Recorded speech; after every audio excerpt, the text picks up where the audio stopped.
उत्तराखंड में वक्फ संपत्तियों पर अवैध कब्जे पर धामी सरकार ने सख्त रुख अख्तियार कर लिया है। सरकार ने संकेत दिए कि जो संपत्तियां तय समय तक उम्मीद पोर्टल पर दर्ज नहीं होंगी, उन्हें अवैध कब्जा मानते हुए सरकार अपने अधीन लेगी। उत्तराखंड वक्फ बोर्ड के अध्यक्ष शादाब शम्स ने कहा कि जिन संपत्तियों पर अतिक्रमण किया गया है, उन तमाम संपत्तियों को कब्जा मुक्त कराया जाएगा। वहीं सरकार की हर कवायद को कांग्रेस ने चुनावी एजेंडा बताया है। रिपोर्ट देखिए।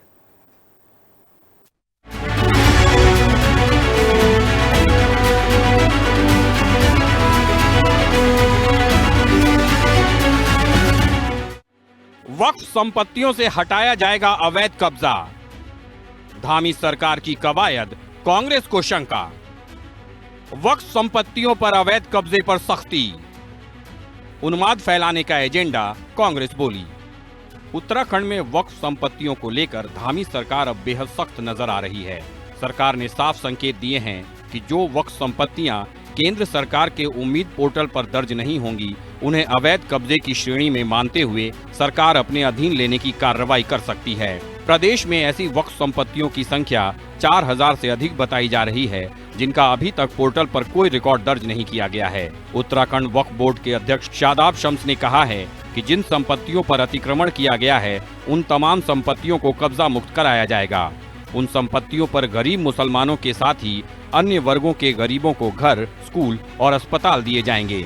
शादाब शम्स ने कांग्रेस नेताओं अकबर अहमद डंपी और सईदुज्जमा पर वक्फ की संपत्तियों को कब्जाने का आरोप लगाया है।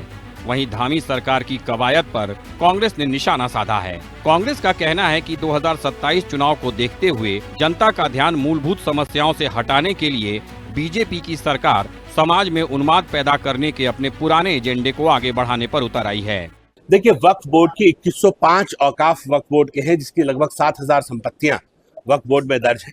अभी तक लगभग 2500 संपत्तियां वक्फ बोर्ड में दर्ज नहीं हो पाई है। एक एक संपत्ति करोड़ों करोड़ रुपए की है और उसके ऊपर गलत तरीके से वक्फ माफिया बैठा है, वक्फ इंक्रोचर बैठे हैं। तो जो वक्फ हमने देखा है, कांग्रेस के बड़े बड़े नेता इसमें शामिल हैं, चाहे अकबर अहमद डंपी हो जो रामगढ़ नैनीताल में रिसोर्ट बना के बैठे हैं, चाहे सईदुज्जमा हो मुजफ्फरनगर के कांग्रेस के पूर्व सांसद जो कलियर में कब्जा करके बैठे हैं बड़ी हवेली पे। तो ऐसे ही खुद कलियर के सज्जादे हों जो गद्दी नशीन धर्मगुरु अपने आप को कहते हैं, वो कलियर जहां सैकड़ों सालों से उर्स लगा आता था उस संपत्ति को, वो खुद उसको अपने नाम पे अवैध तरीके से दर्ज करा चुके हैं। हमने उसकी जांच की भी हम लोग लगातार मुकदमे लड़ रहे हैं और आगे भी डिमांड कर रहे हैं। बेरोजगारी की मार से नौजवान पीड़ित है, किसान और जनता बाढ़ से पीड़ित है, किसान बेमौसम बारिश से पीड़ित है और बाघ, सुअर, बंदूर, लंगूर से किसानों की फसल चौपट हो रही है। इस पर सरकार का ध्यान नहीं है। अपने पुराने एजेंडे पर जो उन्माद पैदा करता हो, जो समाज को बांटने वाला एजेंडा हो, उस पर सरकार की ज़्यादा निगाहें हैं। ये तो प्रिय एजेंडा है। केंद्र सरकार ने देश भर में वक्फ संपत्तियों के डिजिटलीकरण और पारदर्शिता सुनिश्चित करने के उद्देश्य से उम्मीद पोर्टल शुरू किया है। इस पोर्टल पर हर वक्फ संपत्ति का पूरा रिकॉर्ड अपलोड करना जरूरी किया गया है। इसमें वक्फनामा, खसरा खतौनी, स्वामित्व संबंधी दस्तावेज, सीमांकन और अन्य राजस्व अभिलेख दर्ज किए जाने हैं, जिससे ये स्पष्ट हो सके कि संबंधित भूमि वास्तव में वक्फ की है या नहीं। उत्तराखंड सरकार अब इसी प्रक्रिया को आधार बनाकर वक्फ संपत्तियों की जांच और अवैध कब्जे को हटाने में जुट गई है। लेकिन विपक्षी कांग्रेस इस कार्रवाई की टाइमिंग को 2027 चुनाव से जोड़कर सरकार की मंशा पर सवाल उठा रही है। देहरादून से संवाददाता शुभांगी भट्ट के साथ ब्यूरो रिपोर्ट, हिंदी खबर। टिहरी विधानसभा क्षेत्र के अंतर्गत 200 किलोमीटर सड़क बनेगी। किसी सड़क पर काम चल रहा है तो कई सड़कें आज भी वन विभाग के कारण लटकी हुई हैं, जिनको पूरा करने का प्रयास किया जा रहा है। विधायक किशोर उपाध्याय ने हिंदी खबर के साथ खास बातचीत में कहा कि टिहरी विधानसभा के अंतर्गत सड़कों का जाल बिछाया जा रहा है। विधायक ने कहा कि वो 12 तारीख को लोक निर्माण विभाग की एक बैठक लेंगे। बैठक में ग्रामीण क्षेत्र की सड़कों के निर्माण को लेकर अधिकारियों को दिशा निर्देश भी दिए जाएंगे। नहीं, इसीलिए बैठक बुलाई है कि जहां फॉरेस्ट की तरफ से या पीडब्ल्यूडी की तरफ से कोई कमी है।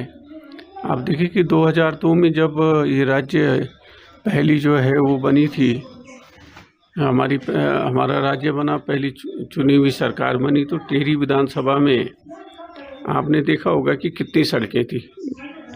गिन चुन करके 2-4 सड़कें थी। उस समय हमने हर गांव को जोड़ने का जो मेरा अमेठी का अनुभव था विकास का, हर गांव को जोड़ने की मैंने कोशिश की। उसमें बहुत सी चीज़ें रहेगी। 12 से 22 तक क्या हुआ उसके बारे में। मसूरी में आयोजित प्रेस वार्ता में देश भर से पहुंचे स्वतंत्र फैक्ट फाइंडिंग दल ने दुधली वन अधिकार विभाग को लेकर प्रशासन की कार्य प्रणाली पर सवाल उठाए। टीम ने कहा कि ग्राम सभा और सामुदायिक वन अधिकारों के मामलों में फॉरेस्ट राइट एक्ट 2006 के प्रावधानों का सही तरीके से पालन नहीं किया जा रहा है। टीम ने आरोप लगाया कि ग्राम सभा के सदस्यों के बीच डर और दबाव का माहौल है। टीम ने कहा कि ग्राम सभा को कानूनी मान्यता देकर उसके दावों का जल्द निस्तारण किया जाना चाहिए।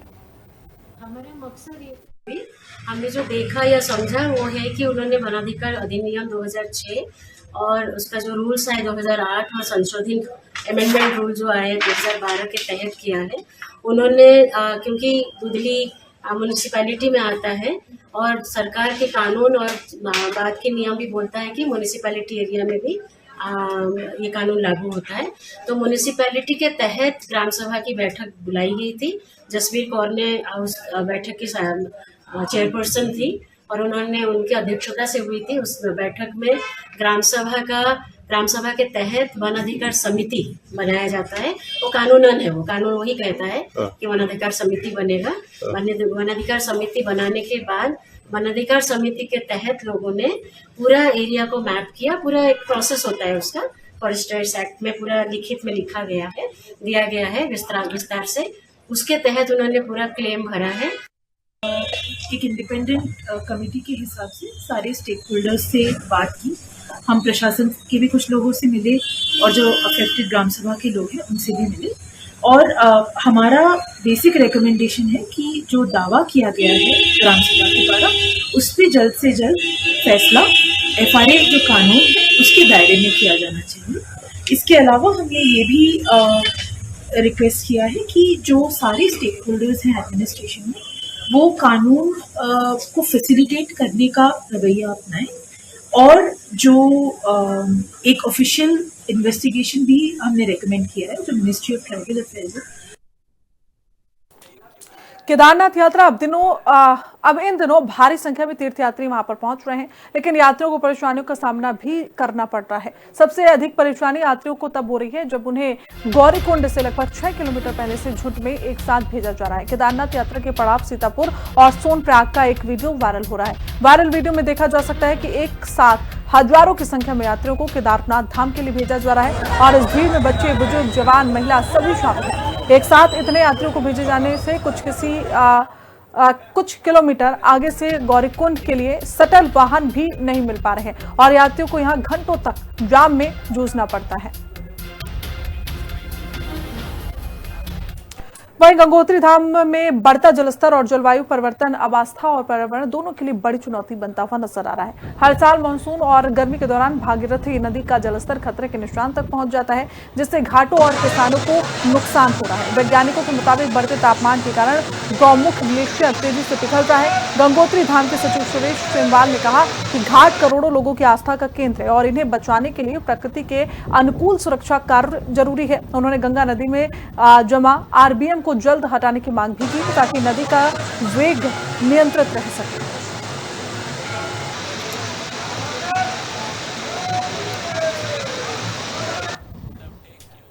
वहीं विधि एवं न्याय से संबंधित संसदीय स्थायी समिति के अध्यक्ष ब्रजलाल अपनी पत्नी सहित प्रतिनिधिमंडल के साथ बद्रीनाथ धाम पहुंचे। संसदीय स्थायी समिति के अध्यक्ष और प्रतिनिधिमंडल ने भगवान बद्री विशाल के दर्शन पूजन कर अर्चना की। ऐसे में सदस्यों ने बद्रीनाथ धाम मास्टर प्लान के अंतर्गत संचालित विभिन्न विकास कार्यों को देखा। उन्होंने यात्री सुविधाओं और आधारभूत संरचनाओं को लेकर किए जा रहे कार्यों की प्रशंसा की।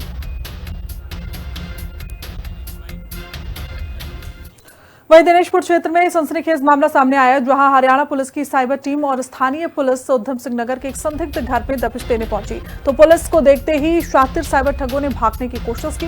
हरियाणा पुलिस के एक दरोगा ने उन्हें रोकने का साहस दिखाया तो अपराधियों ने गाड़ी रोकने की बजाय दरोगा को बोनट पर घसीटते हुए काफी दूर तक ले गए।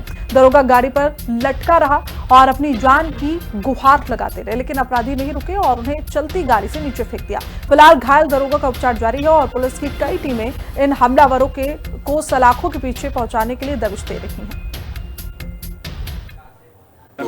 ये घटना हुई थी जिसमें जिला आसिकी साइबर थाना पुलिस की एक टीम यहाँ पर दबिश देने के लिए आई हुई थी।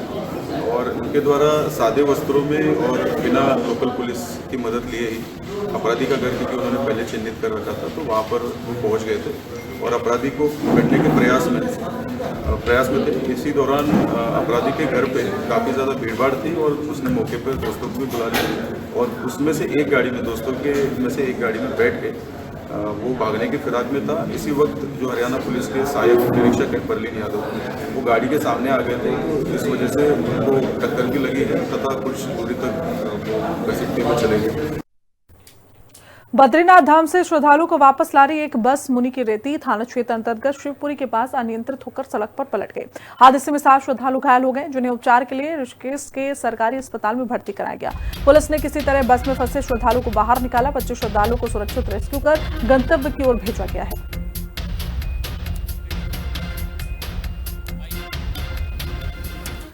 अल्मोड़ा में 2 दिवसीय ताइक्वांडो प्रतियोगिता उत्साह और खेल भावना के साथ संपन्न हुई। प्रतियोगिता में जिले भर से आए खिलाड़ियों ने विभिन्न भार वर्गों में हिस्सा लेकर अपनी प्रतिभा का प्रदर्शन किया। बालक और बालिका वर्ग के मुकाबले में खिलाड़ियों ने शानदार प्रदर्शन किया। आयोजकों ने बताया कि गोल्ड मेडल जीतने वाले खिलाड़ी अब राज्य स्तरीय ताइक्वांडो प्रतियोगिता में अल्मोड़ा जिले का प्रतिनिधित्व करेंगे।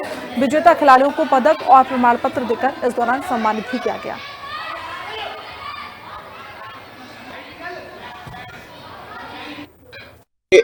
दो दिवसीय ताइक्वांडो प्रतियोगिता का मुख्य उद्देश्य यह है कि ये हमारा ऑफिशियल सिलेक्शन है। इसके जो प्रतिभागी हैं जो इसमें प्रतिभाग कर रहे हैं, इसके स्वर्ण पदक विजेता अपने जिले का प्रतिनिधित्व करेंगे और राज्य प्रतियोगिता में प्रतिभाग करेंगे। ये अंतर्राष्ट्रीय स्तर पर एक चैनल है जो कि जिले से राज्य, राज्य से राष्ट्रीय और राष्ट्र से अंतर्राष्ट्रीय स्तर तक यही चयन प्रक्रिया के नियमों के तहत ये बच्चे अपने राष्ट्र का प्रतिनिधित्व करेंगे अगर ये अपने वेट में और अपने ग्रुप में स्वर्ण पदक विजेता रहते हैं। जिला स्तरीय ताइक्वांडो प्रतियोगिता आज यहाँ पर 9 मई और 10 मई को 2 दिवसीय प्रतियोगिता का हम आयोजन कर रहे हैं। यहाँ पर जो प्रतिभागी यहाँ पर वो स्वर्ण पदक लाएंगे, वो आगे हमारे राज्य स्तरीय प्रतियोगिता में प्रतिभाग करेंगे तथा हमारे जो प्रतिभागी हैं वो पूर्व में भी हमारा जिले का नाम रोशन करते हुए आए हैं। तो हमारा ये उद्देश्य रहेगा कि इस बार भी हमारे प्रतिभागी यहाँ से निकलकर हमारे जिले का आगे नाम रोशन करें। जसपुर में वीर शिरोमणि महाराणा प्रताप की जयंती पर भव्य स्वाभिमान यात्रा निकाली गई। यात्रा में बड़ी संख्या में महिला, पुरुष और युवाओं ने भाग लिया। सिटी सेंटर मार्केट से शुरू हुई यात्रा में विधायक आदेश चौहान समेत कई लोग मौजूद रहे। इस यात्रा में झांकियां और घोड़े पर सवार बच्चे आकर्षण का केंद्र रहे। पूरे नगर में महाराणा प्रताप की जयकारों और देशभक्ति का माहौल देखने को मिला।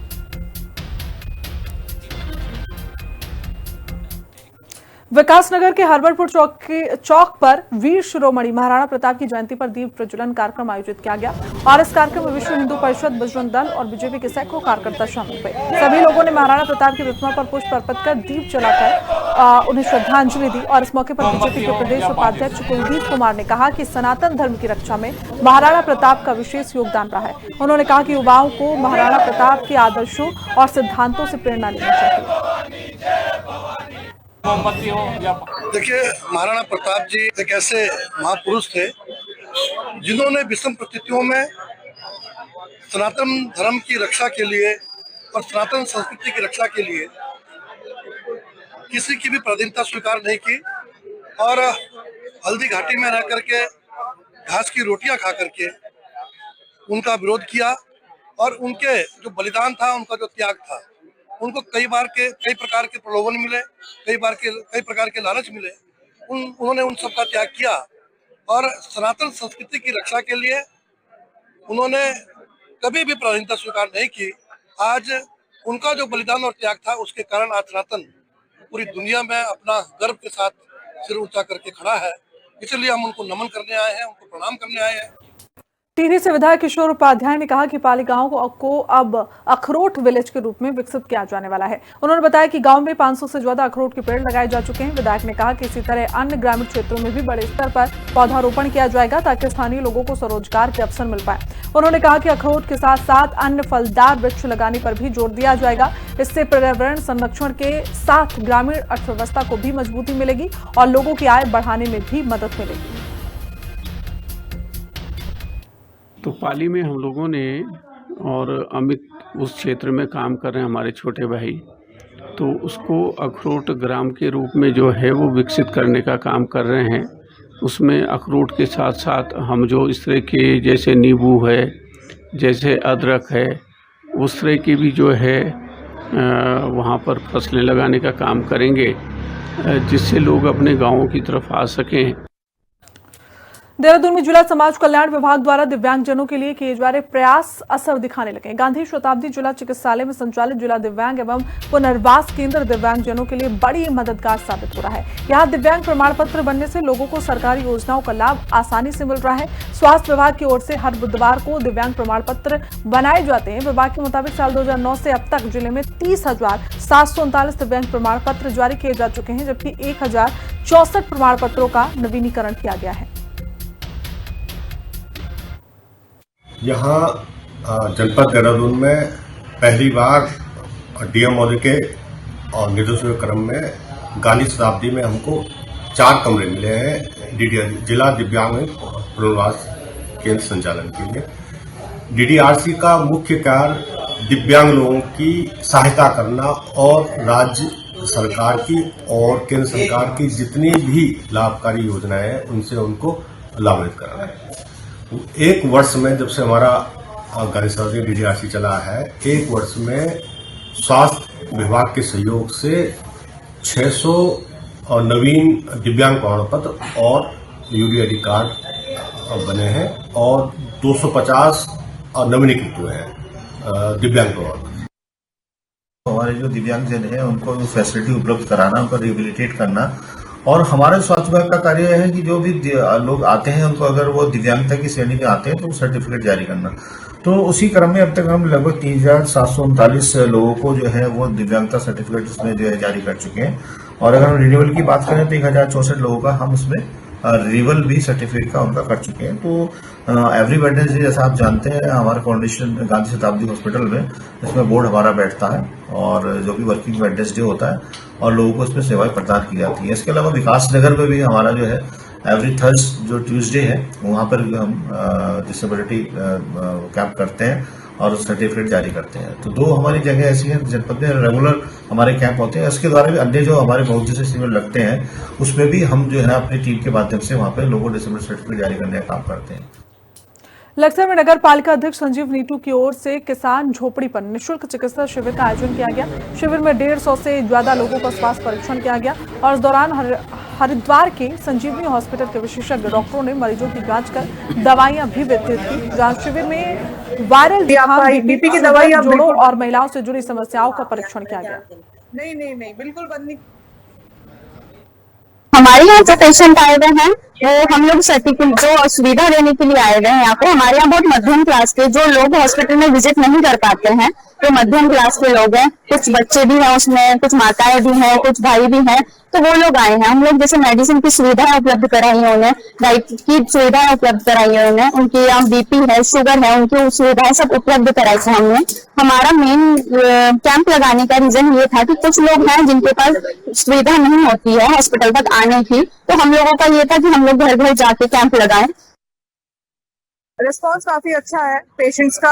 काफी पेशेंट्स हम अटेंड कर चुके हैं। ज्यादातर हाइपरटेंसिव है मरीज या फिर डायबिटिक भी है। बाकी नॉर्मल बीमारियों के लिए भी लोग आ रहे हैं जैसे सर्दी जुकाम, ऐसे तो सभी तरह के पेशेंट हम लोग अटेंड कर रहे हैं और रिस्पॉन्स काफी अच्छा देखने मिल रहा है हमारे कैंप का। गरीब लोग जो बाहर नहीं जा पाते हैं और जिन्हें अच्छे ट्रीटमेंट की आवश्यकता होती है तो उस तरह के लोग मुझे मिलते रहते हैं और समय समय पर जैसे भी होता है तो मैं प्रयास करता हूँ कि कोई ना कोई कैंप लगाया जाए और इस तरह के लोगों को जो इस तरह के पेशेंट हैं उन्हें कुछ लाभ मिल सके। उसी भावना से मैंने आज वाला ये कैंप लगवाया। ये संजीवनी हॉस्पिटल ज्वालापुर जगदीशपुर से है, तो आज उनके सोचने से लगा हुआ है और काफी पेशेंट आ रहे हैं, आपने देखा ही है, और लोग इसका लाभ उठा भी रहे हैं। बड़कोट नगर पालिका सभागार में शिक्षक ध्यान सिंह रावत के लिखित पुस्तक रवाई लोक संस्कृति एवं पर्यटन का विधिवत विमोचन किया गया। कार्यक्रम का आयोजन राजकीय प्राथमिक विद्यालय एसोसिएशन और अजीम प्रेम जी फाउंडेशन के संयुक्त सहयोग से हुआ। वक्ताओं ने कहा कि ये पुस्तक रवाई क्षेत्र की लोक संस्कृति, परंपराओं और पर्यटन को नई पहचान देने का काम करेगी। साथ ही इसे आने वाली पीढ़ियों के लिए भी उपयोगी बताया गया। देखो, रवाई लोक संस्कृति और पर्यटन, इसमें जो हमारा लोक कल्चर है ना, जो हमारे गांव का लोक कल्चर है, पुरानी जो हमारी संस्कृति है, उसको दिखाने का इसमें प्रयास किया गया है। और इसमें जो आज का हमारा पाठ्यक्रम है, हमारी जो लोक संस्कृति है, और क्योंकि धीरे धीरे क्या हो रहा है कि हम अपनी जो पुरानी संस्कृति उसको भूलते जा रहे हैं। नई पीढ़ी के बच्चे बहुत सारी चीजें नहीं जानते हैं, तो मैंने प्रयास किया है कि जो हमारी पुरानी हमारी संस्कृति है, परंपराएं, हमारे रीति रिवाज है, खान पान है, वेशभूषा है, तो वो सब चीजें इसमें आए और जो नई पीढ़ी के बच्चे हैं वो इसको पढ़ें और इसका अध्ययन करें, जाने कि हमारा अतीत, हमारा कल क्या था। चारधाम यात्रा के बीच रेलवे सुरक्षा व्यवस्था पर सवाल खड़े हो गए। नंदा देवी एक्सप्रेस से केदारनाथ से लौट रही 29 साल की प्रज्ञा सिंह रहस्यमय तरीके से लापता हो गई। बताया जा रहा है कि 5 मई की रात देहरादून से गाजियाबाद जा रही ट्रेन में लक्सर स्टेशन के पास वो अचानक सीट से गायब हो गई। सूचना के बाद पुलिस, जीआरपी और आरपीएफ ने सर्च अभियान चलाया, लेकिन अब तक कोई सुराग नहीं मिला। जांच के दौरान सामने आया कि लक्सर रेलवे स्टेशन के ज्यादातर सीसीटीवी कैमरे बंद थे। घटना के बाद रेलवे की सुरक्षा व्यवस्था और यात्रियों की सुरक्षा को लेकर गंभीर सवाल उठ रहे हैं। मेरी घर की कजन केदारनाथ से दर्शन करके आ रही थी, यहाँ लश्कर के आसपास वो मिस हो गई। उसके लिए हम लोग कल से ढूंढ रहे हैं उसको। ठीक है, यहाँ हम लोग कैमरा चेक करा, किसी स्टेशन पे कोई कैमरा चालू नहीं है। और ये स्टेशन मास्टर जिनका नाम है ये KR मीना, ये बोल रहे 40 कैमरा मेरे एक्टिव हैं। जीआरपी कह रही कि कैमरे बंद हैं। अब मैं किसकी बात मानूं कि ये बोल रहे कैमरा, मैंने इनसे कहा लिख के दीजिए कैमरे चल रहे हैं आपके। कोई भी अगर हादसा हो जाता है स्टेशन पे तो कहां से हम फुटेज निकालेंगे, क्या करेंगे, कैसे ढूंढेंगे? क्योंकि कोई आतंकवादी घटना घट जाएगी तो कौन जिम्मेदार होगा इसका? और पहले जो उनका जो रूम बना हुआ था उससे उनको दूसरी जगह चेंज किया जा रहा है। तो सीसीटीवी काम कर रहे हैं किंतु अभी पूरे काम नहीं कर रहे हैं। अभी 40 कैमरे वर्किंग में है, किंतु उसकी अभी CDR DVR जो रिकॉर्डिंग है वो अभी सेटअप नहीं हो पाई है।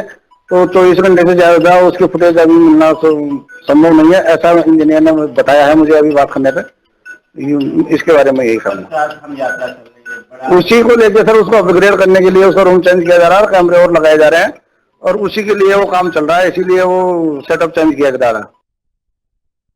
चारधाम यात्रा से लौट रही महिला प्रज्ञा सिंह के अचानक गायब हो जाने से कहीं ना कहीं प्रशासन और पुलिस के सुरक्षा संबंधी दावों पर सवाल खड़े हो गए हैं। मामला न सिर्फ लक्सर क्षेत्र का बल्कि ये कहा जा सकता है कि पूरे उत्तराखंड में जो दावे किए गए थे उन पर भी कहीं ना कहीं अब लोग सवाल खड़े कर रहे हैं, क्योंकि जिस तरह से प्रज्ञा सिंह की जानकारी मिली और वो अचानक गायब हो गई, उसके बाद लक्सर रेलवे स्टेशन हो या फिर आसपास के क्षेत्र के जो पुलिस द्वारा सीसीटीवी कैमरे देखे गए हैं तो उन पर भी कहीं ना कहीं ये बड़ी दिक्कत सामने आई, क्योंकि अधिकांश सीसीटीवी कैमरे बंद पड़े हैं। तो ऐसे में महिला का सुराग तो मिला ही नहीं, साथ में ये एक और पोल खुल गई है कि जो सीसीटीवी कैमरे इस उद्देश्य से लगाए गए थे कि कहीं ना कहीं जो तीसरी आंख के रूप में काम करेंगे, अब वो तीसरी आंख कहीं काम कर रही है, कहीं नहीं कर रही है। तो ये कहीं ना कहीं प्रशासन के ऊपर एक बड़ा तोहमत लगाने वाला मामला है। और इसके साथ ये भी कहा जा रहा है कि जिस तरह से महिला की जानकारी नहीं मिल रही है तो कहीं ऐसा ना हो कि आने वाले दिनों में इस तरह चीजें और बढ़े, यानी ऐसे मामले और सामने आए तो उस पर भी कहीं ना कहीं पुलिस और प्रशासन की किरकिरी हो सकती है। अब प्रज्ञा सिंह का मामला तो कहीं ना कहीं पुलिस की जांच में है, लेकिन अनेक ऐसे लोग हैं जो इन रास्तों से गुजरते हैं, उनके साथ में कब क्या हो जाए इसकी कोई गारंटी नहीं है। इसे लेकर भी कहीं ना कहीं अब जो चारधाम यात्री हैं वो आशंकित यानी आशंका से घिरे हुए हैं। ऐसे में प्रशासन को चाहिए कि तमाम सुरक्षा के इंतजाम पुख्ता करने होंगे, तभी जा करके जो दावे सरकार द्वारा किए गए हैं उन पर अमल किया यानी उन पर यकीन किया जा सकता है। जसवीर सिंह दिखोर अक्सर। देहरादून में सिंगल यूज प्लास्टिक के खिलाफ नगर निगम अब सख्त कार्रवाई की तैयारी में नजर आ रहा है। मुख्य चिकित्सा स्वास्थ्य अधिकारी डॉक्टर अविनाश खन्ना ने कहा कि बेहतर सड़क और यातायात व्यवस्था से निगरानी आसान हुई है। लगातार मिल रही शिकायतों के आधार पर संयुक्त टीमें बनाई जा रही हैं जो अभियान चलाकर कार्रवाई करेंगे। देखिए, जब से ये रोड और हमारी खुली है तब से यातायात और आसान हो गया है आशा रोडी की तरफ से सहारनपुर से आने वाला, जिसमें कि कतिपय जो है सूचनाएं प्राप्त हो रही हैं कि इसमें जो है सिंगल यूज़ प्लास्टिक का जो है आगमन हो रहा है, जिस पर जो है संयुक्त दल बनाकर उस पर कार्रवाई की जाएगी। और साथ ही साथ बड़ी बड़ी मंडियों में जहाँ पे स्टॉकिस्ट हैं उन पर भी जो है हम लोगों ने अपना मंगवा लिया है डाटा, और कहाँ से जो है किस प्रकार से ये लोग उपयोग में ला रहे हैं उस पर जो है उनके स्टॉकिस्टों के खिलाफ। और इसी के साथ फिलहाल बुलेटिन में इतना ही। फॉलो लौटूंगी कुछ और खबरों के साथ, देखते रहिए खबर।